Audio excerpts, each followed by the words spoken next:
Македонскиот уметник Сатја Грабуловски веќе десетина години прави патики за светските и регионални звезди. Екипата на Без маска денеска во неговото студио да ни раскаже со кого се работел и како оди процесот на создавање уникатни патики.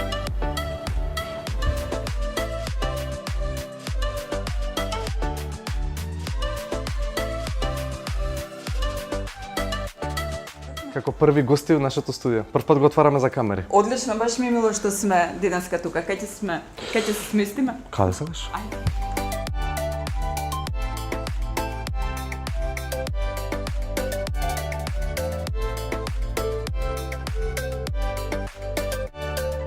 Зашто сме сами овдека, кај ти екипата што работи со тебе? Екипата е најсрекна кога ти ќе дојдеш и имаат слободен ден. Значи, браво за мене да ти доаѓам почесто на гости. Те молам да зачестиш. Да зачистам? Да зачестиш. Да зачестиш. Ти веќе на 6-7 години правиш уникатни патики за светските и за регионалните звезди, ама ете кога ќе ги видиш првите патики што си ги направил, како реагираш, што си викаш? Си викам како стигнав од таму до тука. Изгледа неверојатно, дете од Скопје да стигне до некои имиња до кои што сме успеале да стигнеме. Нема да кажам сум, тоа е многу честа недоумица што луѓето имаат, мислат дека јас сум клониран на 100 луѓе, дека се правам сам, тоа не е вистина. Есфирадот веќе студија во кој што работат професионални дизајнери, генерално македонски дизајнери кои што ја буткаат приказната напред. Ама баш ги имаме тука патиките, разговаравме тука се? Да, тука се. Може ли да ги видиме? Да, ако се тука, да. Тука се специјално за вас ги најдовме. Like it. Yes, извини, прашњави, стари.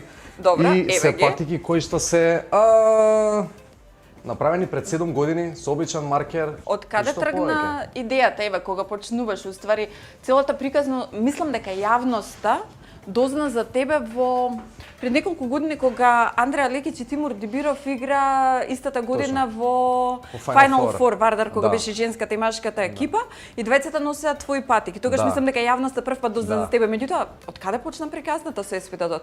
Приказната почна од мојата желба да цртам патики како многу млад. Мајка ми тоа го мотивирала кај мене со тоа што ми носела фломастери од каде што патувала за текстил и јас ги користев за да ги шкртам моите патики што тогаш ги користев за спорт и за носење секојдневно. Имаш право.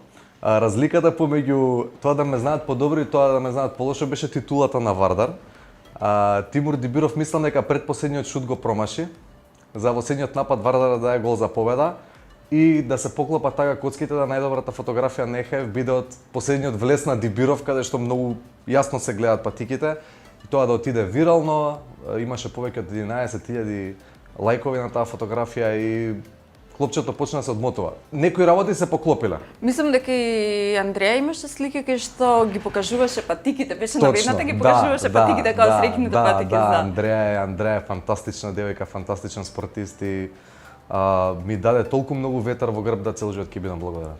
Поминати се неколку години од кога почна со оваа работа. Последното она што го видовме од тебе, ти исто самиот ти објави кога беше во Скопје дека на него си му подарил патики. Кои се на листата луѓе за кои што си работел нешто специфично уникатно? Леле, знаеш и ти дека таа листа е многу долга. А последното, тоа што се случи со Тиесто беше многу интересно бидејќи беше завршување на цел еден круг. На самите почетоци имавме многу интересна идеја заедно со Авалон продукција. Морам да ги спомнам како исто така луѓе кои што ми помогнале во тоа да се профилирам на некој начин меѓународно.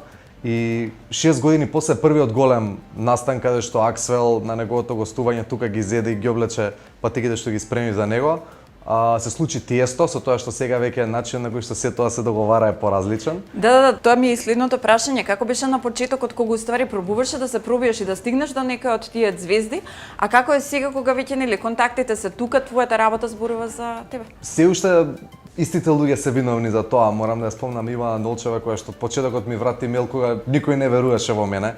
Едноставно приказната така се одвива да во моментот заедно со нив имаме програма да секој познат музичар кој што ќе дојде во Македонија да добие нешто од нас, бидејќи реалноста е таква да Есу Редот е можеби најголемиот естетски амбасадор во моментот во светот. Не се само музичарите што доаѓаат тука, Не, тие што не. добиваат патики, заради тоа што ако јас добро се сеќавам, кога Шпанија играше во Македонија, шпанската фудбалска репрезентација, ти му подари патики на Серхио Рамос. Тоа беше многу интересен проект со Nike, да. Два пара копачки доби Роналдо, Левандовски беше еден од првите. Ајде јас ги кажувам, треба ти да ми кажеш. Многу интересно дека сите тие луѓе се поврзани со големи брендови и вратите што ми се отворија низ изминатите години ми дадоа можност да јас ги избирам своите битки.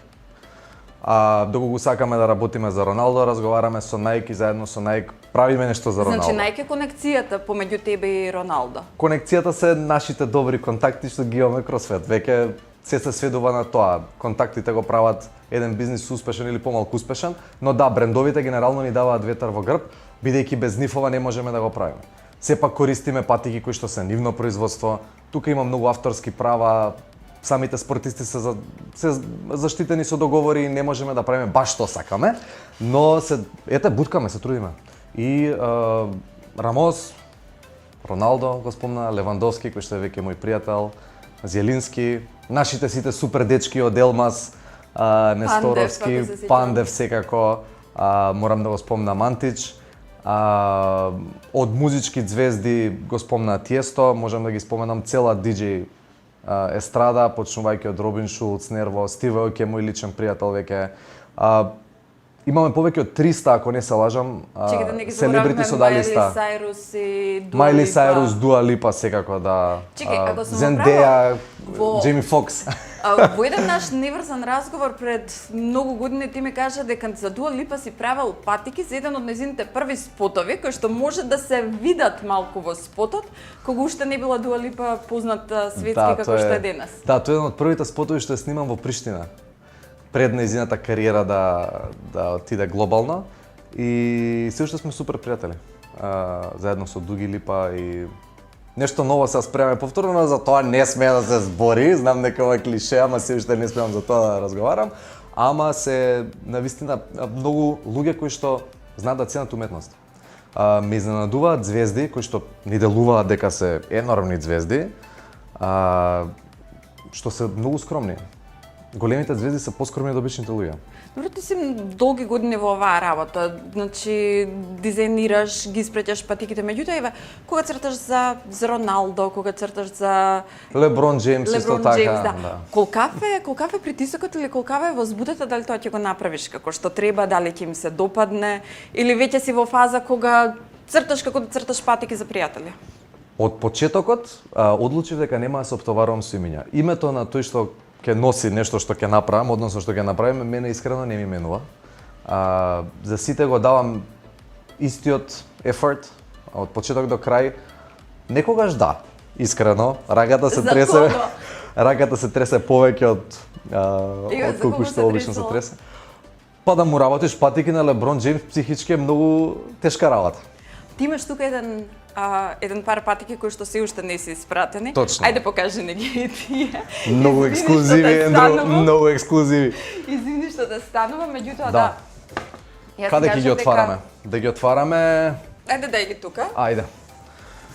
По специјална кутија од импрегнирано дрво, инспирирани од Black Lives Matter движењето, кое што се уште е актуелно. Да, ова се тројцата најпознати African-American athletes во американската историја, Джеки Робинсон како првиот African-American во бейсбол лигата, Колин Каперник од NFL лигата и Леброн Джеймс како најголеми адвокати. Ова се Ела Фицџералд, првата докторка на науки која што името во моментов не можам да се сетам. Добро. И Маја Ангелу како три African-American ladies that make change in the society. И значи вие патики наскоро одат кај Леброн? Да, тоа е планот. Ти си ги сместиш, после јас ќе ги тргнам оде ќе си ги ставам. Тука. Тоа е планот со тоа што оне во моментов на одмор и нормално кога се они на одмор не се разговара за патики. Да, ти значи соработуваш и со звездите од НБА лигата. Дали е вистина дека беше во преговори да се прават патики меѓу другите и за Коби Брајант баш во времето кога се случи несреќата во која што загина? Тоа е една многу тажна приказна, бидејќи јас за починувањето на Коби Брајант дознав со моето слетување во Лос Анџелес. Прво што видов беше луѓе во дресови на Коби Брајант, што им беше исклучително чудно бидејќи човекот беше пензиониран неколку години. Леброн Джеймс игра во тој град и не очекував дека ќе видам таква гледка, се дека на патот од аеродромот до центарот на Лос Анџелес не видов голем банер дека дента се случила несреќата и нашиот состанок за жал беше откажан, но да, имаше таква идеја бидејќи еден од моите идоли од детство. Во оваа фаза на мојата кариера го правам тоа, се исполнувам желби од детството. Луѓе на кои што сум им се восхитувал, до кои што сега можам да дојдам и ми е важно само да им ја стиснам раката и да им кажам дека ми помогнале во некаков мој ментален процес на раст или во естетски раст, едноставно да им кажам фала ви што сте направиле нешто за мене за да бидам на овој пат. Коби беше едно тие, за жал, ништо тоа не излезе, да. Твоето студио е исполнето со скици од патиките кои што си ги работел, претпоставувам, изминативе години. Колку од имињата за кои што си правил всушност патики се јавно достапни, односно дали постојат луѓе за кои што не смееш да кажеш дека си им направил нешто? Апсолутно. Апсолутно. Не се што работиме се споделува со јавноста, напротив, околу 10% споделуваме, бидејќи не работиме само за познати луѓе, нормално работиме за секој што сака да има кастом пар патики. Не се сите скици направени, тоа е интересно. Тука има и скици кои што под одредена причина не се направени, ама ги чуваме на зид како добро џуџу. Бидејќи сакаме еден ден евентуално да се направат. Да, се надам дека ќе ги направиме. Колку време е потребно од изработка на скицата, значи од идејата што ја добиваш до финалната реализација на патиките? Тоа зависи колку е комплексен самиот дизајн. Некогаш оди до 30, некогаш и до 50 работни сати, некогаш до 80, но некогаш оди до 170-180. Конкретно патики што работевме за Леброн Джеймс, ги работевме тројца, повеќе од 200 часа. Да, всушност ова се вториот пар патики што ќе ги добие Леброн Джеймс. Точно, он доби еден пар патики за Space Jam филмот, за премиерата на Space Jam филмот, кој што повторно за жал не ги облече на самата премиера, бидејќи сакаше да му стојат изложени дома заедно во неговиот трофирум. Што за мене е голем проблем. Имаме проблем дека многу често патиките, бидејќи веројатно се добро направени, тоа не е моје да го кажам, луѓето сакаат да ги чуваат како експоната, не да ги носат. А мојата девиза е секогаш патики се направени за да се носат. Аман луѓе носете ги патиките. Да, за тоа би ги правам. Да. Јас се сеќавам пред неколку години имаше изложба со твои патики со ликовите од DC Comics, дека тука беа, не знам, Aquaman, Flash, Wonder Woman. Добро, еве, првиот пар патики е тука покрај нас. Сите овие скици што се направени за познатите. Дали некогаш си размислувал можеби да направиш некаква изложба за луѓето да можат да го видат од блиску тоа што го правиш за годините? Имавме такви идеи пред короната. За жал короната ги поремети сите планови. Евентуално да, имам план да низ годините кои што доаѓаат, од сите тие познати луѓе на кои што нешто сме направиле, да побараме барем по една патика за да биде изложена во евентуална изложба која што би ја прошетала Европа, која што би имала повеќе од 100-150 парчиња, кои што се собственост на познати и помалку познати луѓе, но да биде склоп на работи кои што ние сме ги направиле низ годините, бидејќи кога ги гледам работите, гледам напредок и кај мене и кај студиото, а и едноставно списокот на луѓе кои што имаат наши патики е веќе толку долг да често се случува и да заборавам одредени патики кога сме ги направиле за жал. Сега кога спомна сам короната, колку всушност влијаеше таа на твојата работа? Дали имавте проблеми во времето на короната или кога се течеше како што треба? Течеше како што треба, освен во првите месеци кога сите бевме збунети што и како се случува. Генерално тогаш многу работи беа наместени да бидат лансирани во тој период, кои што за жал се преместија и се пролонгираа. Многу планови од 2020 се преместени дури до 2023, бидејќи така функционира светот. Но поминавме добро. Како помина други сектори, ние поминавме добро, така што не смееме да се жалиме. Работиш со млада екипа. Колку луѓе работат тука со тебе? Работат не доволно, бидејќи секогаш ни требаат повеќе, но се трудам да млади деца, момчиња и девојки, кои што се образуваат во таа насока, пред се на нашите факултети за ликовни уметности, да добијат шанса да се бават со применета ликовна уметност и да работат во струка. Да, ова не е сликање на платно, но е веројатно единствен начин да ги види светот во моментот од оваа наша прекрасна држава. И можеби да помагаме многу јак збор, но сакам да им давам шанса, бидејќи апликации праќаат и луѓе од надвор. Секојдневно добиваме десетици апликации за луѓе кои што би сакале да бидат дел од ЕС-тимот. Но сепак се фокусираме на таа млада екипа која што е супер креативна, супер авангардна, ги обожавам сите, ме прават помлад во духот. И колку во целата оваа приказна се вклопува твојата мајка Лира Грабул, која што е наградувана дизајнер и уметник и која што долго години предаваше на факултетот за уметност. Се вклопува фантастично, бидејќи она е нашите сигурни очи тука. И често знаеме да кажеме дека е quality control на Есуредот, односно се што излегува мора да помине низ низините раци, низините очи. Прво да имам за родител е огромна huge blessing на англиски. Благослов, да. Благослов. И тоа што сум го научил, не сум го научил само од моето искуство животно, туку пред се мојата естетска надоградба ја должам на неа. Да имаме тука наоколу е бесценето, искрено, како што кажа. Според мене, аз често знам да кажам дека едно од, без разлика што ми е родител, едно од најдобрите раца на Балканот, се уште. И едноставно без такви искусни очи младата екипа не може да бутка напред. И јас се сметам себе си во таа млада екипа, често пати сум и јас критикуван, бидејќи тука се зборува отворено. Какви се несогласувањата помеѓу вас двајца или креативните разлики се немате големи креативни разлики? Тука сте на исто ниво ти, мајка. Во нашето семејство генерално, бидејќи сме фамилија на уметници, ќе те прашувам, да, сега секогаш имало креативни разлики кои што секогаш се решавале на едноставен начин. Бидејќи на крај има некои естетски вредности, за жал денеска малце во светот се изместени, но ние се трудиме да ги одржуваме, така што не можам да кажам дека имаме големи креативни разлики, но да, имаме несогласување.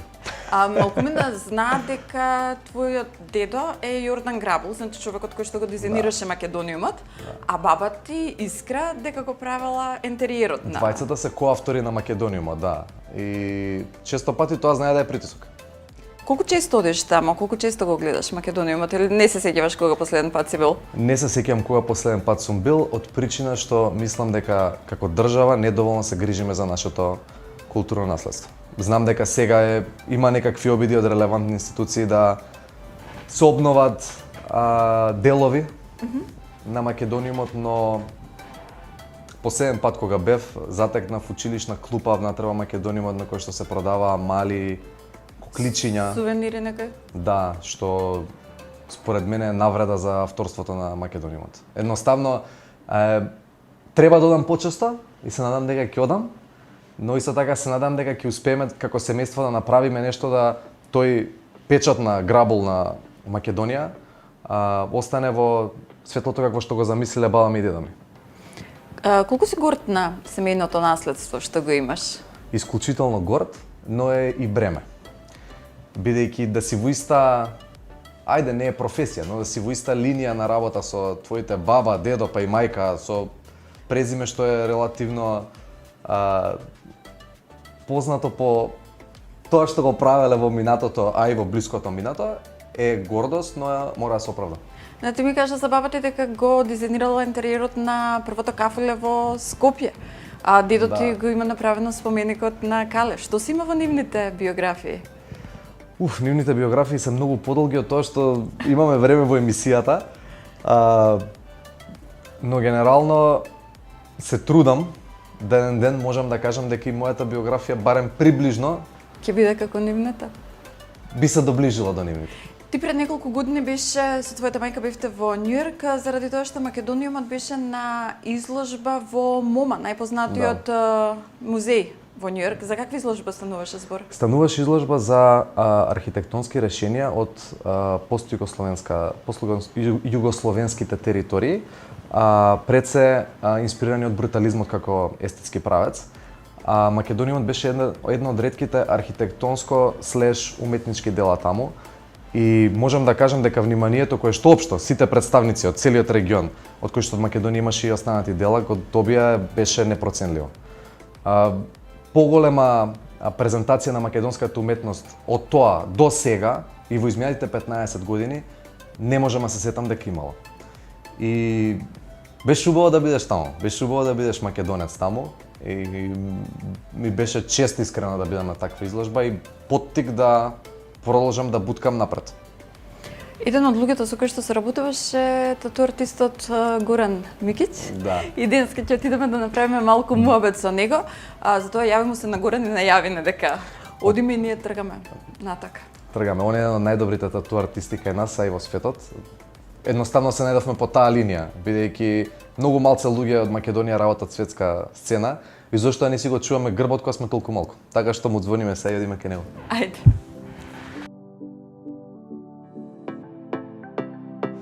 Јас заборавив да те прашам. Пријателите ти бараат гратис патики? Секогаш. Да, и? Секогаш и за секогаш. Дојдовме во студиото кај Горан, меѓутоа еве пред да не запознаеш, посети некои омилени патики што си ги направил за некога? Сега ќе ги видите, ги носи он, ги носи човекот, главниот. Значи тоа се тие. Тоа се тие, да. Многу ми е мило што сме денеска во твоето студио. Да, смести на, кај ќе насместиш. Ајде.